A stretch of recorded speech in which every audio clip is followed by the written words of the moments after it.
Men Boboqulova Gulbahor Ergashevna. 66 yoshdaman. Qashqadaryo viloyati Koson tumanidagi Quyobron mahallasida yashayman. 1981-yilda Qarshi davlat pedagogika institutini fizika matematika fakultetiga o'qishga kirib, 86-yilda muvaffaqiyatli tugatib, 1986-yilda Koson shahridagi 9-umumiy o'rta ta'limga fizika fan o'qituvchisi sifatida ishga bordim. 38 yillik mehnat faoliyatimda juda ko'p yoshlarga ilm, ta'lim, tarbiya berdim. 2014-yilda nafaqaga chiqdim. Nafaqaga chiqqandan keyin endi doimiy ravishda ishga borib o'rgangan odam uyda o'tirishga biroz qiynaldim. Bittagina kelinim bor. Kelinga yosh bolasi bor uchun non qildirmadim. Endi qishloqda turamiz biz, eskidan hamma tandirda non pishirib yegan. Keyin kelinga kelinjondan qo'ying non qilmang, do'kondan non olib kelaman dedim. Keyin men qo'shnining do'koniga bordim. Qo'shnining do'koniga borsam, bir to'da ayollar qator bu mahallani qizlari kelyapti. Qarasam, ustoz deyapti, "Ha, siz gilamcha olmaysizmi?" dedi. "Qanaqa gilamcha?" dedim. "Mana shunga o'xshash gilamchalar qarang. Mana shunga o'xshash gilamchalarni qizlar olib kelyapti. Buni qayerda to'qiyapsizlar desam, "Ustoz, mana maktabda to'qiyapmiz" dedi. Keyin endi meni yoshlikdagi nimam-ku bu? Masalan, hayotimda 16, 14, 15 yoshligimda mana shu gilamlarni mazza qilib to'qiydim, rohatlanib to'qiydim. Masalan, jonsiz ipga jon kirgizib gapirtirib ham yuborganman-da. Shunda bu mahalladan u mahallaga Gulbahor yurgin, biz nima qildik, mana bularni qilib nimaga olish kerak-ku, tasvir qilish kerak. Mana qarang, mana bunday gul solish kerak, ana shularni solib beraydim. Keyin astagina nonni uyga qo'ydimda maktabga bordim. Maktabga borsam bitta katta auditoriya. U auditoriyada mana bunaqa stanokdan bir 30 tasi qo'yilgan. Bir 50 mahallani ayoli, bolalisi ham bor.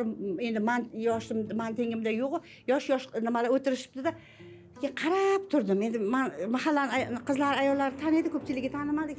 Shunga borib qarasam, bitta kelinchak qiynalayapti, olishga mana bunday qilib shu qiynalayapti. Keyin qizim dedim, "Siz chetroqqa turib turing" dedim. U qiz chetroqqa turib turdi. Keyin men asta qo'lidan ipni oldim-da, endi meni yoshligim, shijoatim tutib ketdi. Bir 20 minutda bir 20 santimetrlar to'qidim. Nimani gilamdi. Keyin to'qidimda, keyin men ketdim, uyga keldim. Esimdan ham chiqib ketgan. Bir oy o'tgandan keyin bir telefon bo'lyapti. "Domla, qayerdasiz?" "Ha, uydaman. Tez maktabga yetib keling, siz bilan bittasi gaplashmoqchi." Keyin borsam, Respublika hunarmand uyushmasidan Ilhom Davlatov degan bir nimamiz o'zimizda gilamdo'z, o'zimizda Koson tumaniga berkitilgan ekan. Koson tumaniga berkitilgan ekan. Shu kishi bilan gaplashdim. Keyin mendagi shijoatni, shu qiziqishni bildiradi. "Opa" dedi, "Ana" dedi. "Bitta tanlovim bor, tanlovga qatnashasizmi?" dedi. "Mayli, tanlovga qatnashaman" dedim. Keyin borsak, bittasini xonadonida borsak, 20 ta ayol bor ekan. 20 ta ayolga stanoklar qo'yilgan. Endi bu mana bunaqa dag'al ip emas. Ipak beryapti bizga, ipak. Marg'ilonda haqiqiy tabiiy ipagini beryapti. Ana shu ipakdan deyapti, menga deyapti, nima kompyuterda chiqarilgan tasvir, dizayn deymiz biz, nusxa bor, shu nusxa bo'yicha tushirib bering deyapti. Endi 20 ta xotinda ko'pchiligi shug'ullanmay ketgan, men ham shug'ullanmagan, masalan 40 yillar shug'ullanmaganman bu narsa bilan. Esimdan ham chiqib ketgan, lekin qaniydir nimam bordi, hobbim bor, qiziqishim bor. Keyin shunday nima qildik, shunda qarab 10 santimetrgina to'qidim. 10 santimetrgina to'qidim. "Opa, o'tdilar" dedi. 3 ta ayol o'tdik shu tanlovdan. 3 ta ayol o'tdik. Eng qarisi bizda 65 ga kirgan. Keyin bizga u odam o'zi xotini bilan birgalikda ipni tortib berdi. Keyin dizayn berdi bizga, ip berdi.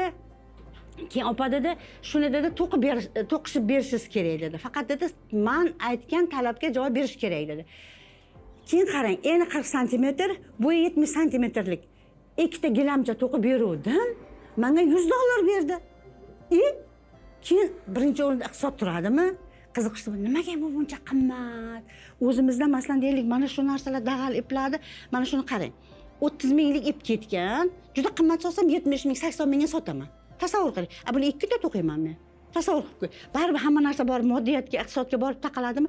Shundan keyin men qiziqishni boshladim-da, respublika, viloyat, tuman hunarmand uyushmasidan odamlar kelishdi, meni hunarmand uyushmasiga a'zo qildi. Avval tumanga, keyin viloyatga, keyin respublika hunarmand uyushmasiga a'zo bo'ldim. 17-yildan buyon men Respublika hunarmand uyushmasiga a'zoman. Keyin uyda ochdim. Uyda shogirdlarim bor. Ular endi hozir ko'pchiligi nimada, bittasi bog'chada ishlaydi. Aksariyati qarindoshlarim. Akamni kelini, ukamni qizi, endi hozir o'zimni nevaram, kelinlarim, keyin mahallaning shu atrofdagi qizlari. Shunday qilib men gilamchi bo'lib ketdim-da o'g'lim. Ketgan ip 100 minglik ip ketgan. 100 minglik. Misol deylik. Men buni 400 ming sotaman. Endi ozgina mehnatim demasam, 2 baravardan oshiqroq tashlab beradi. Katta gilamlarim bor. Juda katta gilamlar to'qimayman. Juda katta to'qisam, birga 1,5 metr. Chunki katta gilamga talab unchalik yo'q. Keyin yana savol tug'iladi. Mana shunday keladida, domla buni kim oladi deydi. Endi hozir buni oshxonangizda chiroyli jihozlangan oshxonangiz. Endi nima qilishdan linoleum to'shalgan yoki deylik parket poldir, gilamni nimani gaz yonida ayol kishi yuribdi. Ana shu ko'p ayollar oladi, ana shu oyog'ini tagiga gazni yoniga. Yoki deylik xolodilnikni yonida. Svet o'chdi, boshqa bo'ldi, suv oqsa bunga oqib tushadi. Ana shunday kichkina. Keyin endi hozir yana ko'proq nima qilyapti?